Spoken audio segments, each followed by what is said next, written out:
नमस्कार दोस्तों, स्वागत है आपका हमारे चैनल पर। फ्यूचर टेंस के बारे में हम पढ़ रहे थे। प्रैक्टिस सेट 2 जो है प्रैक्टिस सेट लगा चुके हैं, यानी 10 क्वेश्चंस कर चुके हैं, बिल्कुल उनके अपवाद स्वरूप। यहाँ पे हमने सभी जो रूल्स और सभी जो क्वेश्चंस का मिक्सचर था।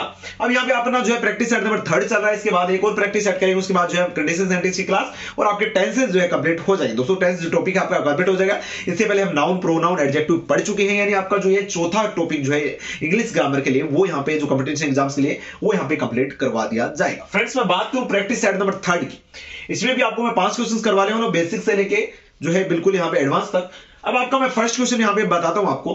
इसमें फर्स्ट क्वेश्चन है यू, इसके बाद ब्लैंक आ गया, गो टू कॉलेज टुमारो। अब इसमें विल भी आएगा या विल आएगा। मैंने आपको दो तरीके बताए, एक तो आप पता लगाओ एडवर्ब का, सेकंड वाली बात आप इसमें से पता लगाओ आंसर में से कि ये मतलब कौन से टेंस में से है। उसके अकॉर्डिंग आप इसमें देखो कि इस टेंस की कुछ सहायक क्रिया वगैरह या कुछ एडवर्ब्स है क्या, तो उसके अकॉर्डिंग आपको लगाना है। तो सबसे पहले मैं बात करूं you go to college tomorrow. अब टुमारो होता है फ्यूचर टेंस में।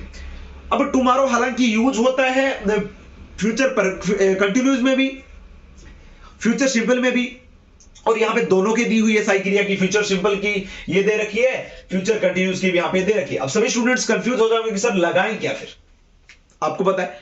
तो अगर यहां पे सीधा टुमारो, जो सीधा टुमारो दे रखा हो, जिसमें टुमारो के बाद कुछ भी नहीं हो, सीधा टुमारो दे रखा हो, जो एडवर्ब होती है वो यहां पे फ्यूचर सिंपल की होती है। जबकि tomorrow this time, tomorrow in this evening, मतलब टुमारो के बाद अगर कुछ निश्चित समय दे दिया जाए ना साथ में, टुमारो के साथ में, यानी टाइम एक्सप्रेसिव वर्ड दे दिए जाए टुमारो के साथ में, फिर जो है फ्यूचर कंटिन्यूस में हो जाता है। तो इसमें जो है आपका यहां पे फ्यूचर सिंपल वाला जो है, यानी ये जो है विल सही होगा, यानी ये वाक्य बन जाएगा।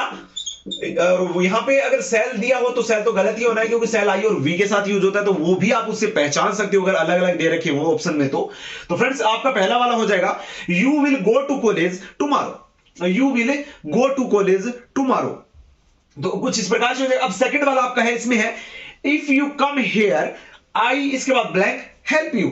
अब है यहां पे सेल आएगा या सेल हैव आएगा। अब इसमें थोड़ा सा आपको कंफ्यूजन है, क्यों कि यहां पे अगर आप देखोगे कि आप सोचोगे कि इसमें जो है दो वाक्य जो है बन रहे हैं, दो वाक्यों का दो भागों में वाक्य है, यानी एक चाहे यहां पे जो है कुछ भी इसके बीच में वो हो गया, आपका जो है कंजक्शन हो गया, इससे पहला वाला भाग और इसके बाद वाला भाग। अब आपको याद आएगा कि सर ने पढ़ाया था फ्यूचर परफेक्ट बताते टाइम कि एक भाग यहां वाला और एक भाग, दो भाग होती है वाक्य में, फ्यूचर परफेक्ट में करवाया था। हाँ भाई करवाया था, लेकिन फ्यूचर परफेक्ट में भी करवाया था तो फ्यूचर सिंपल में भी करवाया था, दोनों आपको ध्यान रखना है। तो अब थोड़ा सा कंफ्यूजन हो जाओगे आपकी, सर फ्यूचर सिंपल वाला भी आपने करा रखा है, फ्यूचर परफेक्ट में भी यही बातें करवाई थी, तो फिर कैसे करें इसके अंदर। तो आपको इसमें ध्यान रखना है कि मैंने बोला था अगर यहां पे क्लोज की बात हो, क्लोज वाली बात हो, तो यहां पे आपका सिंपल में होगा। लेकिन अगर सीधा दो भागों में बांट दिया गया है उसमें, और कुछ वेन बिफोर आफ्टर कुछ भी यहां पे जो है कंजक्शन है, तो उसमें जो है आपका यहां पे जो है हमेशा फ्यूचर परफेक्ट का यूज किया जाएगा।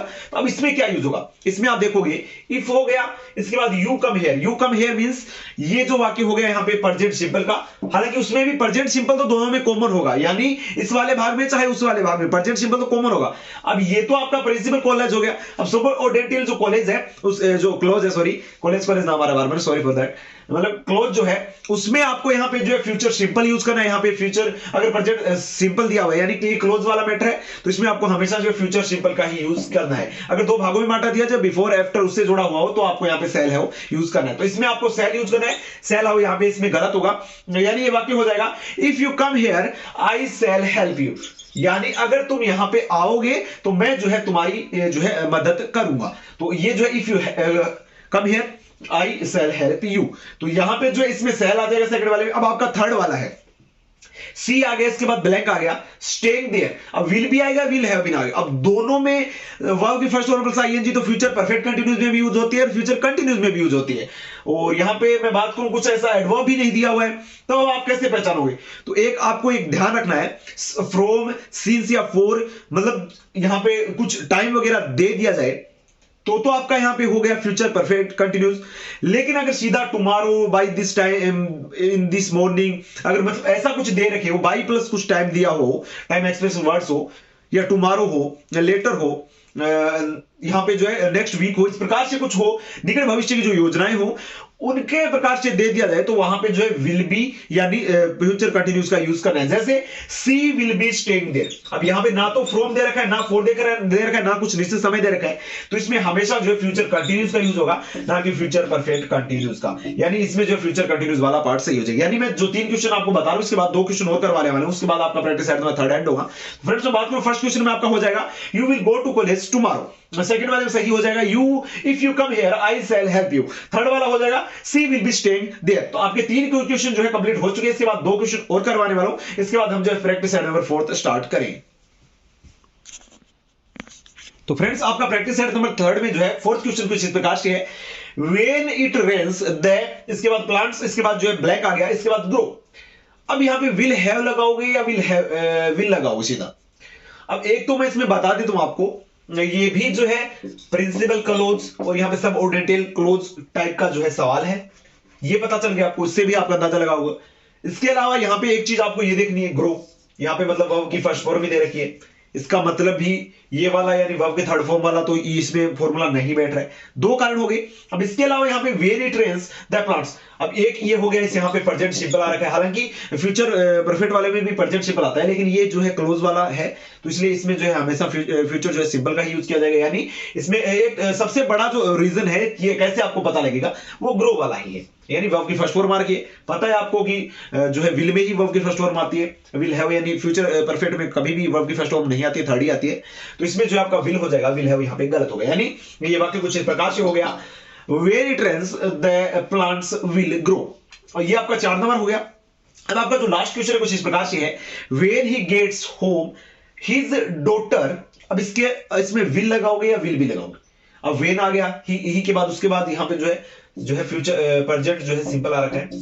अब आप कंफ्यूजन में आ जाओगे कि सर यहां पे तो आपने फिर बिल्कुल कंफ्यूज कर दिया, क्योंकि यहां पे एक तो आप वर्ब की फर्स्ट फॉर्म प्लस आईएनजी दे रखा है आपने, उसके अकॉर्डिंग हम देखें तो यहाँ पे फ्यूचर कंटिन्यूस आ रहा है। लेकिन अगर यहाँ पे अगर इस प्रकार से देखें कि यहाँ पे अगर प्रेजेंट सिंपल आ रखा है तो यहाँ पे जो है मतलब अगले वाक्य में जो है यहाँ पे या तो फ्यूचर सिंपल आना चाहिए या जो है फ्यूचर परफेक्ट आना चाहिए, और आपने सिर्फ फ्यूचर सिंपल दे रखा है, फ्यूचर परफेक्ट तो दे ही नहीं रखा है। तो अगर मैं बात करूं तो ये ना ही तो क्लोज वाला है, ना ही जो है उस प्रकार से फ्यूचर परफेक्ट वाले से। ये जो है अगर यहाँ पे आप देखोगे ये 2 भाग जुड़े हुए हैं वाक्य के, इधर मतलब प्रेजेंट सिंपल दे रखा है, आगे का जो वाक्य है वो इस प्रकार से है, हालांकि सब ये क्लोज वाला नहीं है, साधारण वाक्य है, तो इसलिए यहाँ पे वर्ब की फर्स्ट फॉर्म प्लस आईएनजी दे रखा है। इससे आपको पता लग ही गया होगा इसमें विल भी ही आएगा, क्यों, क्योंकि वर्ब की फर्स्ट फॉर्म प्लस आईएनजी जो है या तो फ्यूचर जो है परफेक्ट कंटिन्यूस में या जो फ्यूचर कंटिन्यूस में आता है, तो यहाँ पे फ्यूचर कंटिन्यूस दे रखा है, तो इसलिए यहाँ पे जो है विल भी सही हो जाएगा। तो फ्रेंड्स 5 नंबर हो जाएगा आपका when he gets home his daughter will be ready. तो अब जो है आपके पांचों के पांचों जो सवाल है प्रैक्टिस सेट नंबर 3 के वो भी कंप्लीट हुए। अब टोटल मैं आपको 15 सवाल करवा चुका हूं और 5 सवाल और करवाऊंगा प्रैक्टिस सेट नंबर 4 में, उसके बाद जो है आपको कंडीशन सेंटेंस की क्लासेस होगी, उसके बाद आपके टेंशन जो है कंप्लीट हो जाएंगे। फ्रेंड्स उम्मीद करता हूं पांचों के पांचों सवाल आज के जो सवाल है बिल्कुल मैंने अच्छे से बिल्कुल यहां पे जो ढूंढे थे आपके लिए बिल्कुल सभी रूल्स और एडवर्स का मिक्सचर करके। तो फ्रेंड्स उम्मीद करता हूं प्रैक्टिस सेट नंबर 3 आपको अच्छा लगा होगा, पसंद आया होगा। अगर पसंद आया अच्छा लगे वीडियो लाइक करें, शेयर करें और चैनल को सब्सक्राइब करना ना भूलें। अगले वीडियो दोस्तों फिर मिलते हैं न्यू कंटेंट के साथ। उम्मीद करता हूं आज का वीडियो पसंद आया होगा। अगर वीडियो पसंद आया वीडियो लाइक करें, शेयर करें और चैनल को सब्सक्राइब करना ना भूलें। अगले वीडियो दोस्तों फिर मिलते हैं। धन्यवाद। जय भारत, जय हिंद।